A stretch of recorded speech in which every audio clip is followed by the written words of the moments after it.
other things that happened on the trip, though. So it's supposed to be like team unity building. That's why I got everybody out there. Let's all be together and stuff. House phone, as soon as he gets there, is just with bitches getting fucked up like the whole time. Fire. Can't blame him. My boy. We all love bitches, so I can't blame him for that. Yeah, he should have went to Palm Springs. He's kicking it with different chicks the whole fucking time. I can't blame him. But I can't kind of blame him because obviously that's like the idea was that we were all going to spend time together as a unit to like build up our camaraderie, whatever. Then AD goes on OT Genesis's time and is just spending all his fucking time with him instead of kicking with the unit. And then there's You said that's what happened to his career. What'd you say? What? No, he's talking about literally on the trip. On the trip, he's just like kicking it with OT Genesis the whole time instead of being with the unit. I said what I said. Oh. Shit. You got AD grudge now? No, that's my boy. I feel like that he spent more time with OT and not on himself when he had the hit record. He could have put more of that energy in himself. They still best friends, but Cuz had a record and he could have separated, and you seen him appearing with OT at all the clubs instead of. That's interesting. I didn't know that was like we've been talking. order. I'm not gonna say the names, but me and the Back Gang alumni, my Kid Inc., the people that's how I'm connected. You think AD kind of squandered the moment? Yeah, bro. You get what I'm saying? Like, but doing he it was talented enough to do this. He was doing it in a way where he's like trying to just back his boys' play though. Yeah, no, it wasn't like, oh, I'm going. It's like I'm with my boy, and he's having slightly a bit more emotion than me, so he's probably booked 4 times a week. But how is that club gonna pay you when they know you coming for free when OT come? Pass him a mic. Yeah, that's a that is crazy for a free show. Okay, AD's career started in 2015. Was it over by 2016? Like musically, you think it went through to 2017? That's crazy. Because we should throw him a party for the 10-year anniversary of him falling off. Fuck you. No, I'm serious. Yeah, we could do it. He got some joints, though. He do got some joints. Like but okay, one time, as long as we're talking about this, I didn't plan on talking about this, but I saw a clip one time. You got to give it to the Punstigator. I saw him stand on business with AD, basically telling AD that he's like the most lazy fucking artist he ever worked with. And when I heard all the excuses that AD had inside of him, like immediately on deck, and this is not me hating, this is my actual opinion. This is not narrative spinning. Yeah. When I heard all the excuses about why he hadn't put out music in all these years, I was just kind of like blown away of like the people I know who like really love making music and are really good at making music. It's part of their existence. Like they don't get to take a break from it. It controls them. It's the same thing with like me and like this shit. Like if I tried to stop doing podcasts, it would be almost impossible for me.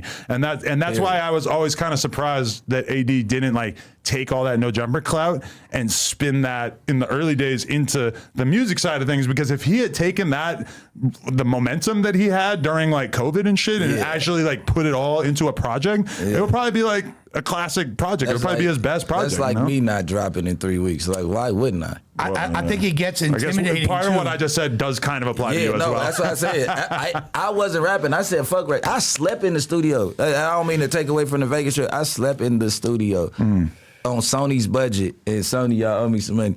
Listen, on Sony's budget from the time I got out of jail 2020 all the way up until the fucking YSL shit. I'm talking about, and I got like 200 something songs in the cut. Ask Remo how hard it was to pick 11 songs. He helped you pick the songs for your next project? He couldn't even because I got him in so many different spots. And so some of them are old as fuck? like 30. I gave Heath like 20. I'm going through 50. Me and Gordy going through some shit. Trying to like really figure out what the best joints were? Let's narrow it down real quick. Like, wow. It's also really difficult once you get that hit single. Sometimes it becomes pressure. And you have this like standard that you're now held to. Because you got it structured around that sound. You know, I got several different sounds, so it's like not enough is taking off right now. So let's give a little not enough. But the LA shit is taking off too in the city. So like, let's not veer away from the city because I never gave my city no clout on my music. Because honestly, like when I'm saying that AD made a mistake by not putting out music during that time period, for sure, like I think that you should definitely like seize this moment and shit because like just the fact that if any of the songs have potential, if we clear the album on this, we could be playing some of them. We could be fucking doing songs as the intros and shit. Like we would all be happy to do that, right? Since I've been working here, I don't even put YouTube content. Anybody, go ahead. But you could do you could just like clear our channel so that we can like promote the shit and then still claim it on other people's shit. I was new to it and I seen that it was striking shit, and I'm like, I need them to go ahead and be able to play that But on their channel. I also do feel like that if you are trying to like if your career is not like completely solidified, like if you're fucking Tyga and you're getting your music claimed by everybody, or even if you just signed to a label, for sure, like you made stuff that's super popular, you should claim it. But if you're kind of like more trying to get popping, create an environment in which the streamers and everybody wants to play your fucking music. That's sick, yeah. And that's why SoundCloud was so cracking. I think also like a big thing about AD's trajectory was affected by just the way the sound of LA shifted. And when he was rising to popularity, it's like the peak of the Mustard era and all that shit. And that sound, the energy went from like drunk Thizzle to the Draco, you feel me? Lean slur. AD kind of rapped like a battle rapper. Which a little bit too much when you compare it to like all the hot artists from LA being Dracos and Draco Juniors. He wasn't popping no Zans and he could really rap for real. He's like AD is from the cloth of an MC. He used to battle at this place called the Pit way back. You remember the Pit? Or were you in LA at that time? Man, you are a fucking legend of battle rap for real. He's know about AD the Pit? used to battle rap at the Pit. I've heard of it, but it's like, didn't he used to rap like at the right track? He battled At the right dude. He track. battled fucking Daylight, fool. That fool battled Daylight back in the day. Oh, really? At the Pit. Yo, That's legendary. The Pit's not the right track, is it? I was trolling. That's the first troll thing I said this whole episode. No, because what if you was renting out the right track for battles while it ain't no club? Like, hey, we got the studio in the backyard. Like, we better have a battle at it. Call it the Pit. It's crazy. I can't even put that on AD. AD is the one who told me about the right track, so I can't really like, You know that's right there in my hood, like the borderline of my hood and A-Trade. So you can show me the spot. It's on Florence and Western.